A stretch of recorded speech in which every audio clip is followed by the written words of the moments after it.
Продолжаем нашу тему «Молитва власти». Сегодня у нас уже третий урок.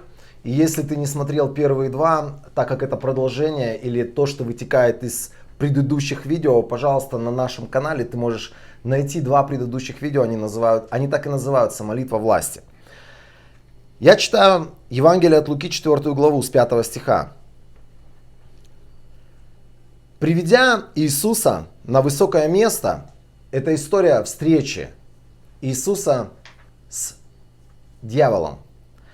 Дьявол показал ему в один миг все царства мира и сказал ему: «Я передам тебе всю их власть и славу, потому что они отданы мне, и я даю их кому захочу.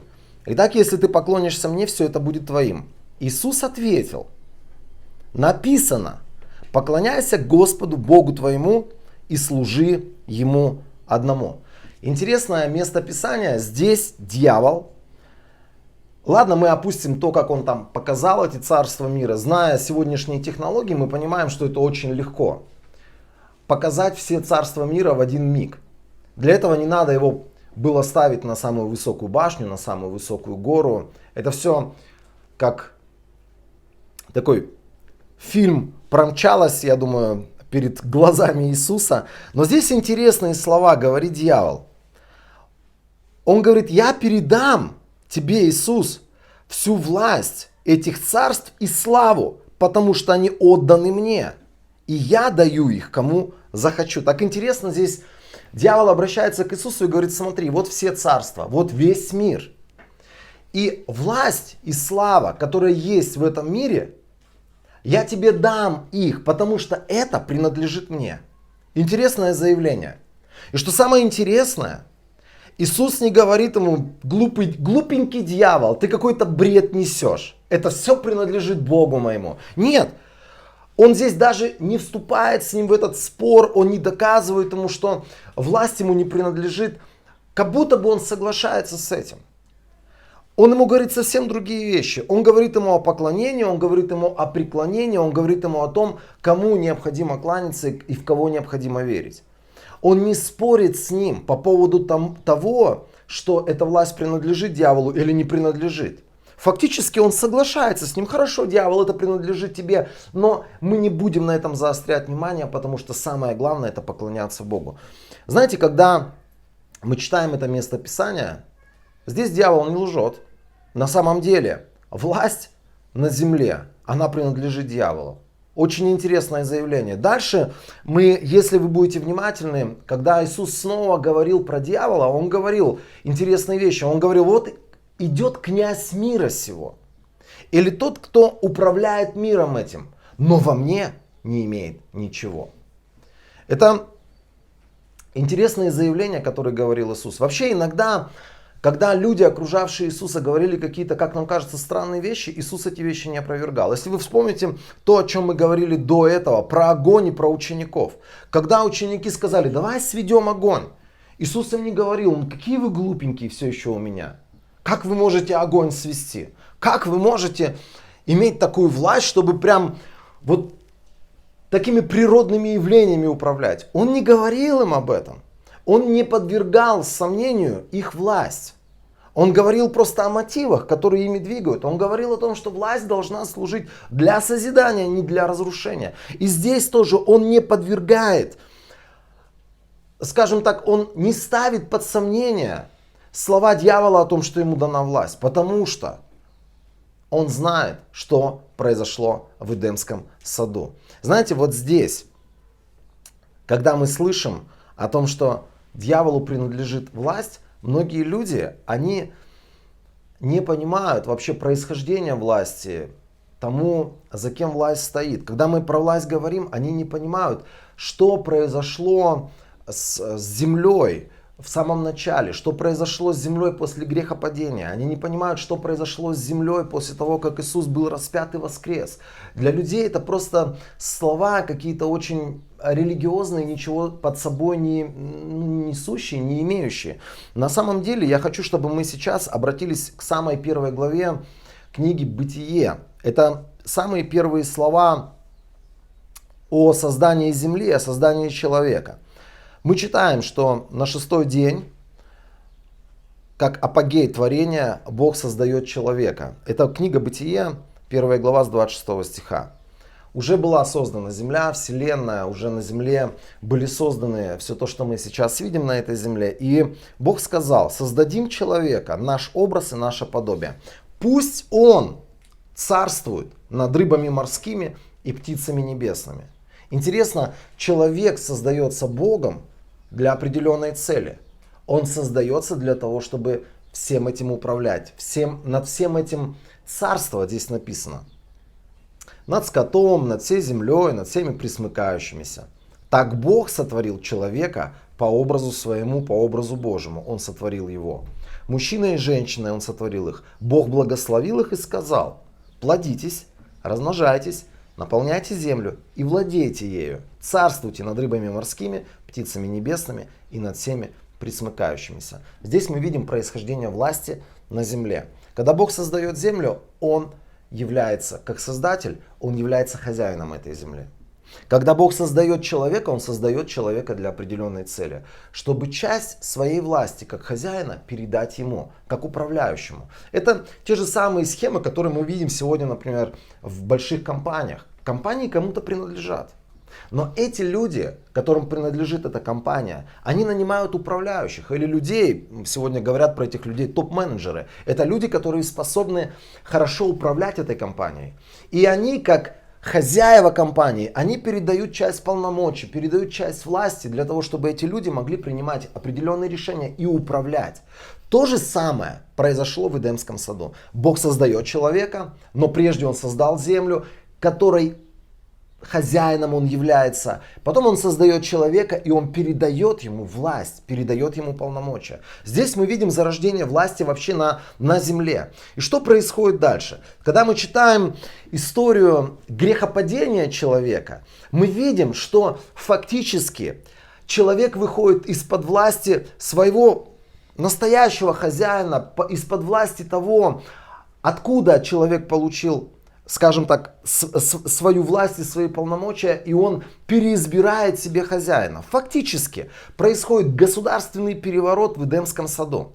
Мы видим, что когда дьявол приходит, и он, искушая Адама, искушая Еву, искушая Адама, он фактически берет власть над человеком, над его мозгами. И когда Адам и Ева, они согрешают, они передают эту власть в руки нового хозяина.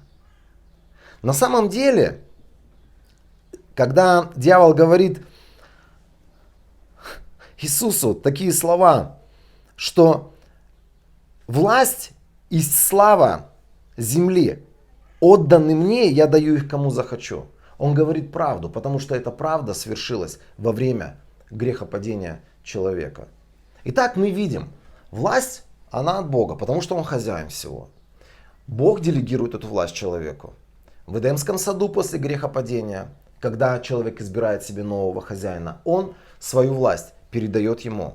И дьявол сегодня, он хозяин этого мира. Он хозяин, поэтому Библия говорит, он князь этого мира. Он сегодня является господином всей этой земли. Это интересные слова. И знаете, некоторые люди говорят, я не верю в то, что дьявол является моим хозяином. Или я не верю в то, что я нахожусь под властью дьявола. Библия очень конкретно говорит. Деяния, 26 глава, 17 стиха. Апостол Павел заявляет такие слова. Он говорит, я имею Евангелие, которое я проповедую от Бога. И это Евангелие для того, чтобы люди спасались. И здесь написано. Вот Деяния, 26 глава, 17 стих. Он звучит так. Евангелие, с которым я тебя посылаю, для того, чтобы открыть через Евангелие глаза людям и обратить их от тьмы к свету, от власти сатаны к Богу. Чтобы грехи их были прощены, чтобы они тоже были среди тех, кого я осветил верой в меня. На самом деле, когда Адам и Ева, они продали свою власть, они отдали свою власть в Эдемском саду дьяволу, они согрешили перед Богом. мало того, что они это сделали с собой, все человечество они сделали заложниками дьявола, потому что они фактически передали все свое потомство в руки дьявола. И если мы сегодня размышляем о власти дьявола или о власти Бога, мы должны понимать, что Иисус, который умер на кресте, Он выкупил из власти дьявола людей, которые принимают его, людей, которые соглашаются с ним, и людей, которые следуют за ним. Иисус является сегодня дверью только для тех людей, которые хотят зайти или выйти этой дверью. Это, знаете, хорошая иллюстрация, когда, например, может быть, вы видели когда-нибудь загоны для животных. Сейчас есть такие интересные загоны, которые можно двигать вместе со стадом. То есть это такие загоны на колесиках. И фактически мир, когда он был продан греху, он был продан дьяволу, и дьявол нас загнал вот в подобный загон. Мы все находимся в этом, или все находились в этом загоне, в котором он всем управлял. И он двигал эти колесики, и он двигал эти загоны. И мы, фактически нам казалось, мы живем свободной жизнью, но мы находились в рабстве греха, мы находились в рабстве проклятий, мы находились в рабстве болезней, и мы находились под бременем или под властью дьявола. Знаете, что такое власть греха? Это когда каждое утро ты делаешь какой-то очередной грех, и ты сам себе говоришь: я со следующего дня начинаю новую жизнь.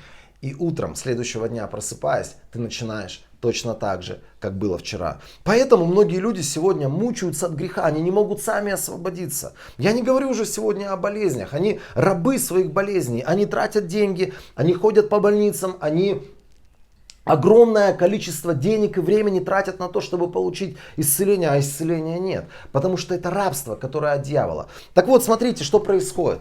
Мы все находимся в этом загоне.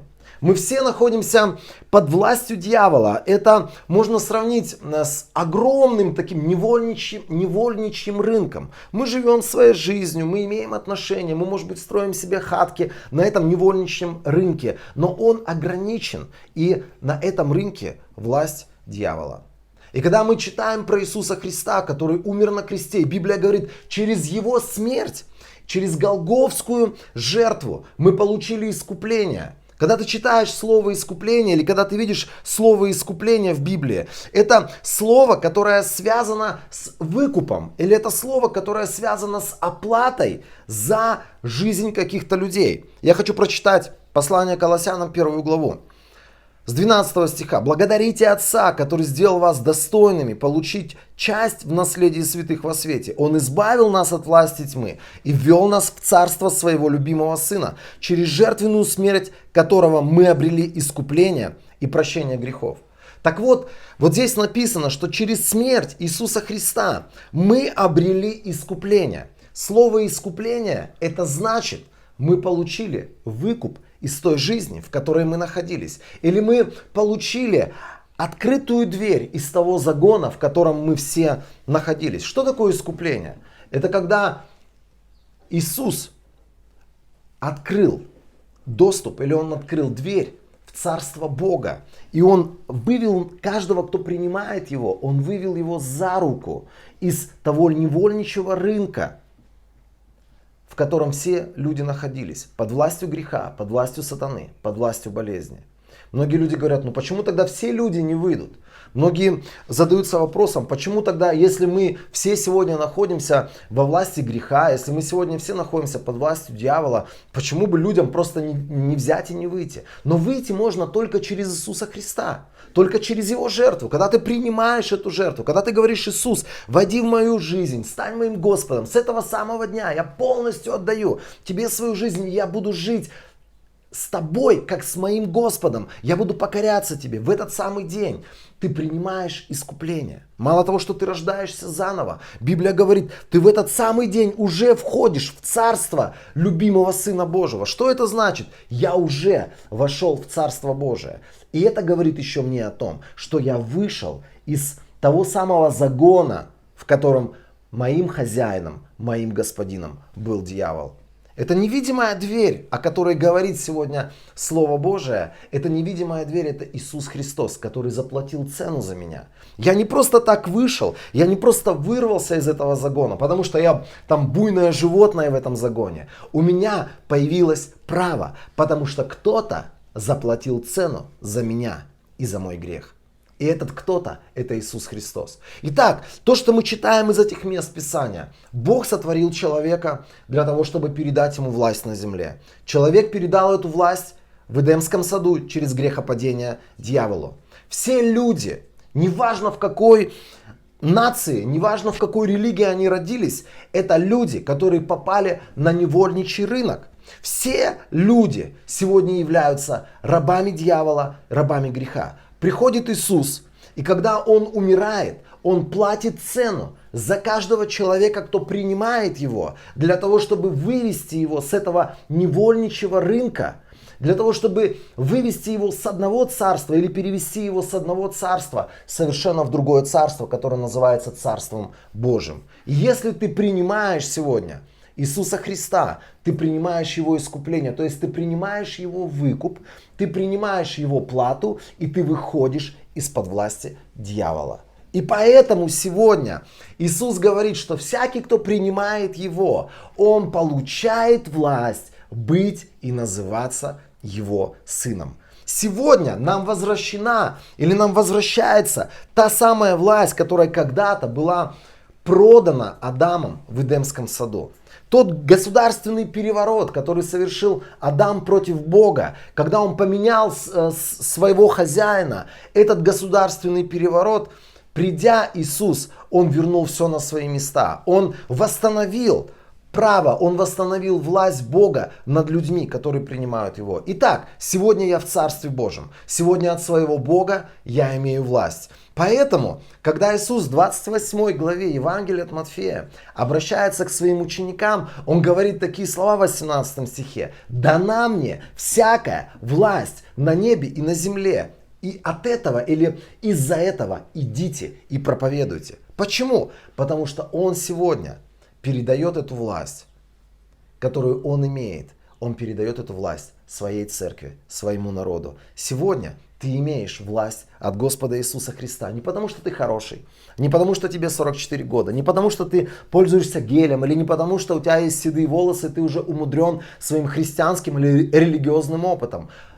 Это все приходит не от тебя, это приходит только потому, что ты принял Его искупление. И Он снова передает тебе власть. Итак, у нас сегодня есть власть от Иисуса Христа. Одно место Писания. 1 Иоанна, 5 глава с 18 стиха. «Мы знаем, что всякий, рожденный от Бога, не любит грешить. Рожденный от Бога хранит себя, и лукавый не прикасается к такому человеку». Библия очень четко говорит, что больше дьявол не имеет к нам доступа. Библия очень четко говорит, что больше он не является нашим рабовладельцем, он не является больше нашим хозяином. Здесь, я думаю, тебе стоит сказать «Халлелуя, аминь» и возрадоваться. Потому что это самое доброе, что мы можем почерпнуть из Евангелия. Мы больше не рабы греха. Мы больше не рабы дьявола. Мы больше не рабы болезней. Мы больше сегодня не принадлежим тому рабовладельцу, под властью которого мы находились. Дальше написано: мы знаем, что мы от Бога, а весь мир лежит во власти лукавого. Здесь апостол Иоанн разделяет человечество на две категории. На тех, которые остались находиться под властью лукавого, и на тех, которые вышли из-под этой власти, которых он называет Божьими людьми, которые от Бога. Итак, я от Бога, потому что я куплен дорогой ценой. Смертью и воскресением, кровью, пролитой на Голгофском кресте. Это полная цена, которая была заплачена за тебя и за меня. И это то, что дает нам сегодня возврат к Божьей власти. Это то, что дает нам сегодня право пользоваться Божьей властью. Это то, что нам сегодня дает привилегию называться Божьими детьми и пользоваться привилегиями как раз таки Божьих детей. Я хочу, чтобы мы посмотрели из Нового Завета, что принадлежит мне как новому творению, что принадлежит мне как Божьему человеку, что мне принадлежит как Божьему ученику, какой властью или властью над чем я сегодня владею.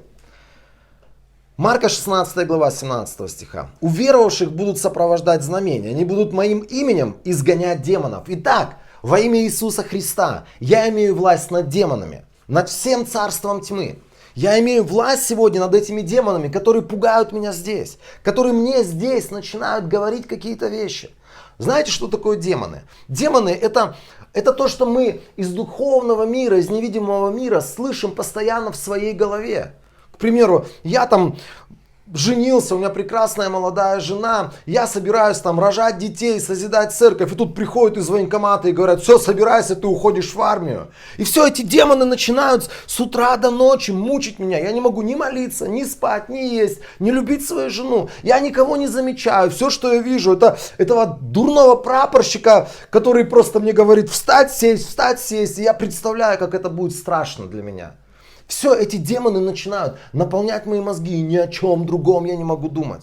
Эти демоны приходят и говорят: а помнишь, твои родители умерли от рака, а помнишь, твоя бабушка и дедушка, они умерли от рака, а помнишь, твои тетки, они болели раком, и с тобой будет то же самое. Ты же уже однажды пережил подобное, и сейчас ты испытываешь боли, и сейчас ты мучаешься от этого, потому что ты обречен. Это все демоны, над которыми я имею власть. И я сегодня повелеваю этим демонам. Знаете, мало того, что эти демоны, они в наше мышление пытаются влезть, они пытаются сегодня через наших близких какое-то действие оказывать. И эти демоны — это те самые личности, с которыми необходимо воевать. Не с родственниками, что-то им доказывать, упирать их, убеждать их в их неправоте, а воевать против тех демонов, которые строят их мышление, и которые сегодня строят твердыни в их голове, и которые стоят за их поступками. Может быть, у тебя пьянствующие или наркоманствующие родственники, и ты их упрашиваешь, ты их умоляешь: ну пожалуйста, ну перестань пить, ну там пожалей мать, пожалей отца, пожалей бабушку, пожалей дедушку. Пожалей всех, кого ты там видишь вокруг. Да не будет он никого жалеть, потому что он раб определенных демонических сил. Поэтому твоя война сегодня не против этого человека, не надо уговаривать его, надо восстать против тех демонов, которые есть сегодня в его жизни и управляют его жизнью. Дальше Библия говорит о том, что мы будем возлагать руки на больных, и они будут выздоравливать. Это 18 стих этой же самой главы Евангелия от Марка. Мы имеем сегодня власть над болезнями. Мало того, что здесь Иисус сказал своим ученикам, Он еще до этого говорил те же самые слова своим ученикам в Евангелии от Луки 9 главе. Евангелие от Луки 10 глава. 1 стих 9 главы написано так: «Созвав вместе 12, Иисус дал им силу и власть одолевать демонов и излечивать болезни». Снова власть над бесами, власть над болезнями. Дальше.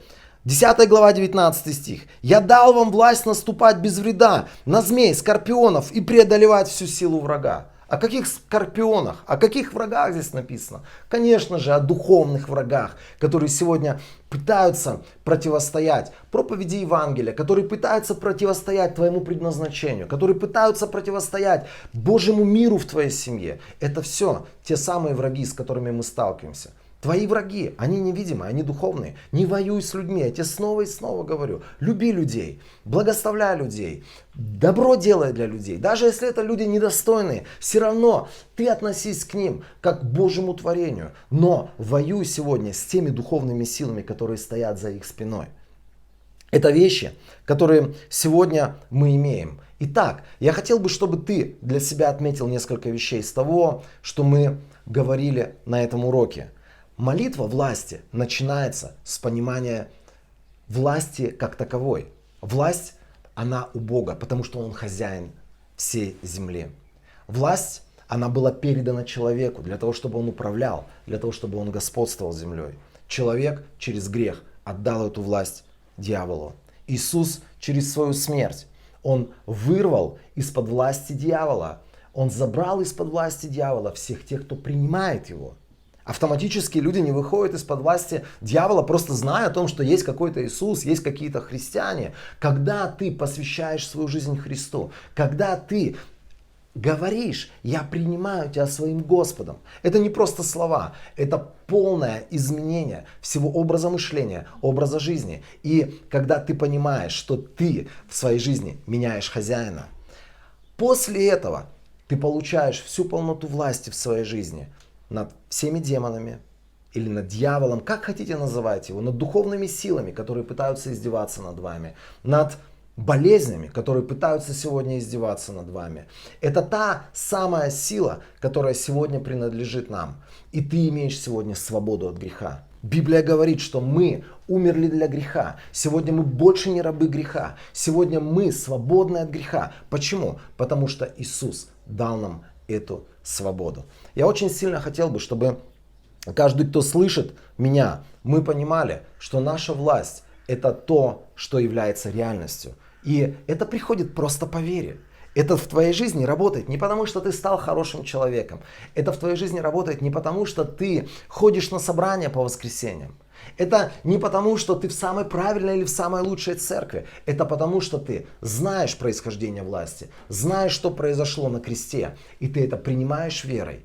Независимо от того, как ты себя чувствуешь, сегодня власть принадлежит тебе. Я хочу вас благословить, дорогие друзья. Пусть каждый из нас поймет, откуда власть. Пусть каждый из нас видит себя как человека, которому дана власть. Пусть каждый из нас сегодня возьмет власть или возьмет ту силу, которая дана нам по праву, и начнет царствовать на территории своей жизни. Если есть грех сегодня, и тебе хочется, чтобы кто-то за тебя помолился, не беги прежде к людям, чтобы они молились за тебя. Начинай брать власть над этим грехом. Если этот грех, он искушает тебя каким-то образом, утром ты проснулся, и первое, что тебе там закурить, или закинуть на свай, или я не знаю, там кто-то с утра начинает пить даже. В этот самый момент ты просто можешь противостоять греху каким образом? Во имя Иисуса. Начинать противостоять ему вот здесь, в твоей голове. Грех зарождается в голове. Начинай здесь властвовать над своим мышлением, над своими мыслями.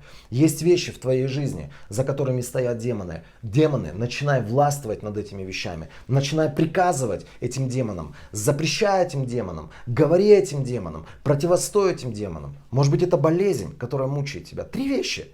Грех, демоны, болезни. Восстань против этого. Скажи, я уже свободен от этого. Я уже получил власть над этим. Поэтому я приказываю сегодня болезнь с территории моего тела. Убирайся вон. Ты не имеешь никакого права. Все очень просто, дорогие друзья.